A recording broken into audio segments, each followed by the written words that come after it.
Hello students, in this video I will go through exercise U6A06A where I will be finding lengths of tangents, secants, and chords. Let's take a look. So the instructions here for the first couple of problems, it reads, determine if the line that appears to be tangent is indeed tangent. Justify your answer. So here you're told these specific dimensions. GF, which appears to be tangent, we want to see whether or not that is indeed tangent. Well, in order for something to be tangent, the line has to be perpendicular to the radius. And if that's the case, then that means this triangle must be a right triangle. And if that is indeed a right triangle, then these dimensions should satisfy the conditions for the Pythagorean theorem. And this is how we are going to test whether or not GF is a tangent, by seeing whether or not it satisfies the Pythagorean theorem. So I say 6 squared plus 10 squared, is it equal to 12 squared? Here on the left-hand side I see I have 136, and on the right-hand side I have 144, and clearly that is not the case. So we say GF is not tangent.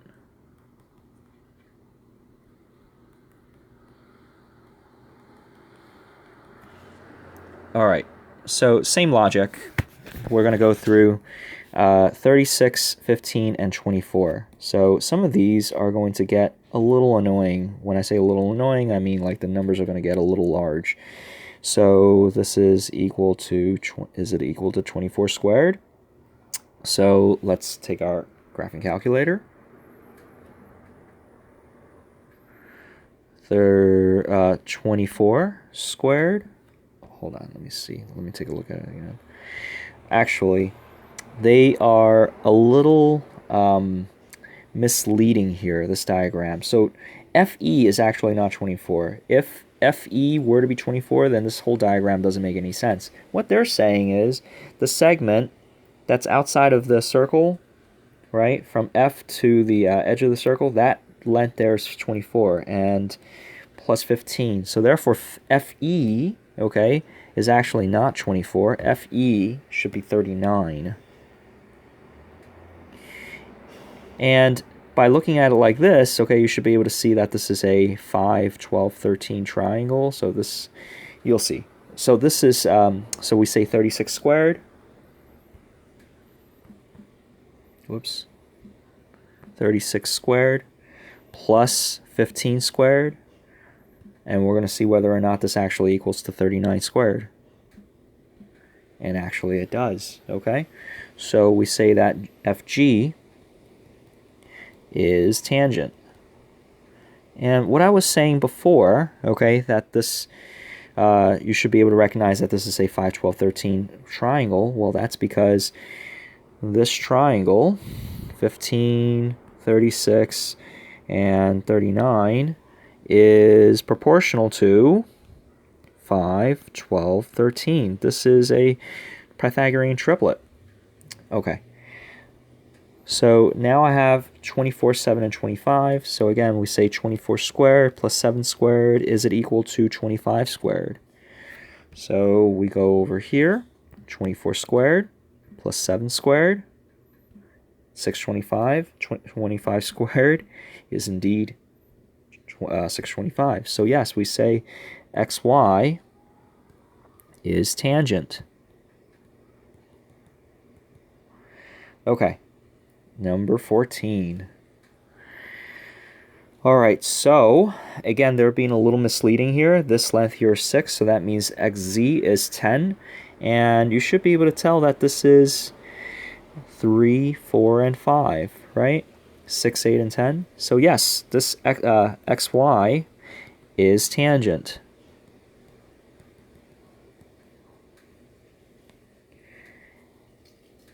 Here I have 5, 8, and 8. Here we can say that it's not. And we can immediately tell it's not tangent because this is not even a right triangle. If you look at this, this is a length of 8. And that's a length of 8. This is an isosceles triangle. It's not to say that we can't have an isosceles right triangle. We certainly can, but the isosceles right triangle will always have the following ratios: 1, 1 radical 2. One of the sides will always be irrational.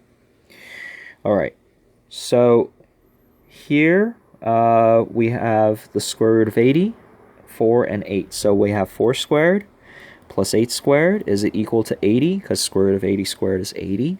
So we have 16 plus 64. Yes, this indeed does equal to 80. So we say GJ is tangent. Okay. Question 17. Well, we need to find x. Okay.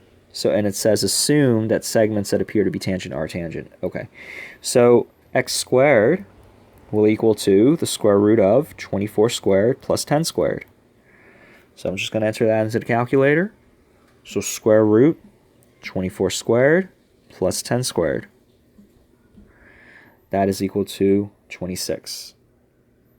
Whoops.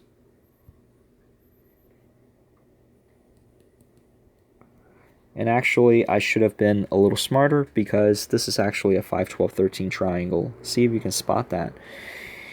Okay, next. I have, my apologies for the grainy image here. So this is x, 7, and 11. So this is going to be 121 is equal to 7 squared plus x squared. So if I subtract both sides by 49, I get, what do I get? 121 minus 49. I get 72, of course. So x is equal to the square root of 72, or x is equal to 3 square root of, I'm sorry, not 3, 6 square root of 2. Because 36 divides into 72 twice. Okay. Moving on. And again, I apologize for the grainy image here. So here we have a right triangle again. We have x squared plus 12 squared is equal to x plus 6 quantity squared. So by foiling the right-hand side, I end up with x squared plus 12x plus 36. Notice the x squares cancel. So I'm going to subtract both sides by 36, and I end up with 108 is equal to x is equal to 12x.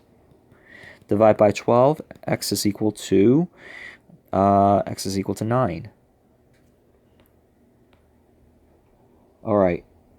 So this length here is also x because the segment r to this point here is x.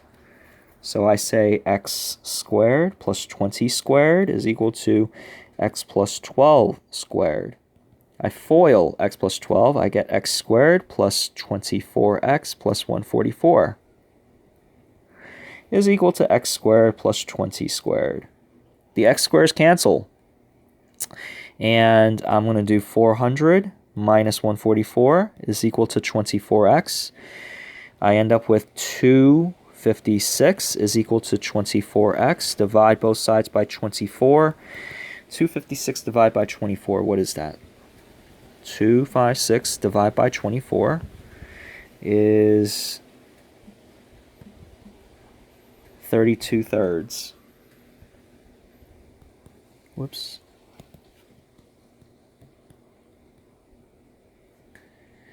All right.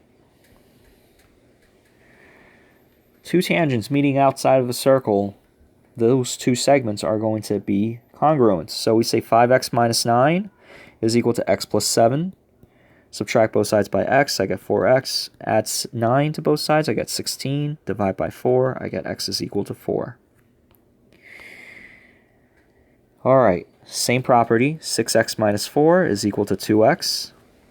Subtract both sides by 2x and add 4, I get 4x is equal to 4, or simply x is equal to 1. Here, notice I have 27.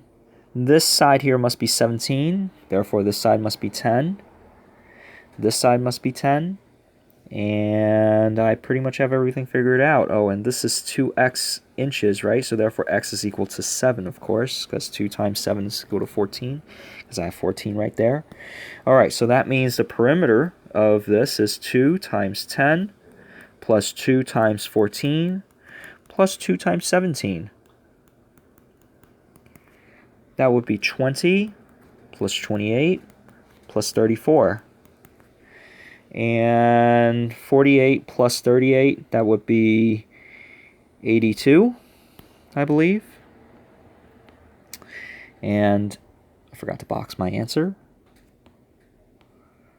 Over here, so if this is 5, then that means this is 5. And if the overall segment is 13, then that means this is 8. Therefore, x is equal to 8.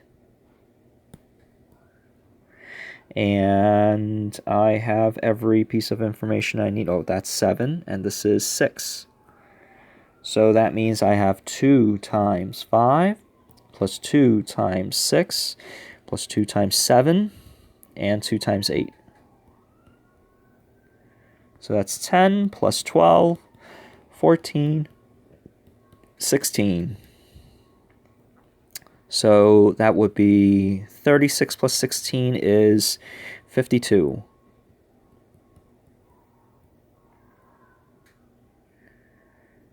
All right. So I see here I have a 3 tangents. I'm going to call the middle here a z. So I know that z squared is equal to, not z squared, what am I saying? So I know that 3x minus 8 is equal to z, while at the same time z is equal to x plus 10. So again, z is equal to 3x minus 8. Z is also equal to x plus 10. So therefore I can link the two together and say, even though there are two different circles, this actually proves that if you have any number of tangents, if the circles are tangent to one another and you have two different tangents coming from two different circles, meaning those tangents are also going to be the same length. This proves it. So we have x plus 10 is equal to 3x minus 8. Subtract x from both sides, I get 2x. Add 8, I get 18. Divide by 2, x is equal to 9. And here, segment is 5. This segment is 4. This segment is 4. So therefore I can say 4 squared plus 19 squared is equal to x squared. So x is equal to the square root of 4 squared plus 19 squared, and I don't know what that is. I'm going to go to my calculator. 16 plus 9. Is it 9 or 19? 9 squared is equal to 9.848, 9.85 approximately. Okay. Moving on. So for these questions, I need to solve for x and assume, yes, okay. Assume that the segments that appear to be tangent are indeed tangents. So I have x and 4, so 4 times x plus 4 is equal to 6 squared. So I say 4x plus 16 is equal to 36. Subtract 16, I get 4x is equal to 20. Divide by 4, x is equal to 5. Next I have 7.5 times 7.5 plus 4.5 is equal to 5 times 5 plus x. 7.5 plus 4.5, that is 12. 12 times 7.5 is equal to 25 plus 5x. What's 12 times 7.5? 12 times 7.5 is 90. 90 is equal to 25 plus 5x. Subtract 25, I get 65. Divide by 5, x is equal to 13. Alright, 5 times 5 plus x is equal to 9 squared. 25 plus 5x is equal to 81. Subtract both sides by 25, I get 5x is equal to 66. X is equal to 66 fifths.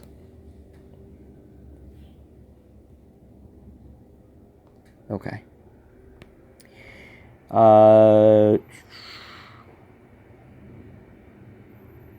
I'm sorry. This is not 66. it should be 56.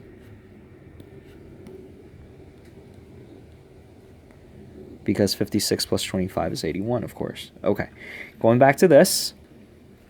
So I say x times x plus 12 is equal to 12 squared. X squared plus 12x is equal to 144. I don't think this thing is factorable, so I am going to complete the square. So this is x squared plus 12x plus 36. And how would I do that? I took the middle coefficient here, divide by 2, and squared it. So I end up with x plus 6 squared is equal to 180. Take the square root of both sides. X plus 6 is equal to plus or minus square root of 180. Or x is equal to negative 6 plus or minus. Perfect square divides evenly into 180. I believe that's 36 and 5, right? Yeah, so 6 square root of 5. So the only answer that makes sense is negative 6 plus 6 square root of 5. Okay. TV is tangent to circle, and R and S are points on a circle. What is the value of x? So looking at this, I can see that I have 9 squared is equal to x times x plus 3 plus x. So this is x times 2x plus 3. This is 2x squared plus 3x is equal to 81. 2x squared plus 3x minus 81 is equal to 0. Apply the Pythagorean, the quadratic formula. I end up with negative 3 plus or minus square root of 9 minus or plus 4 times 2 times 81. All over 2 times 2. Negative 3 plus or minus square root of 9 plus 4 times 2 times 81. 9 plus 4 times 2 times 81. 657. 657. And what I need to do is I need to take negative 3 plus that number, divide by 2, or divide by 4. 5.65 or 5.7. So x is equal to 5.7, therefore.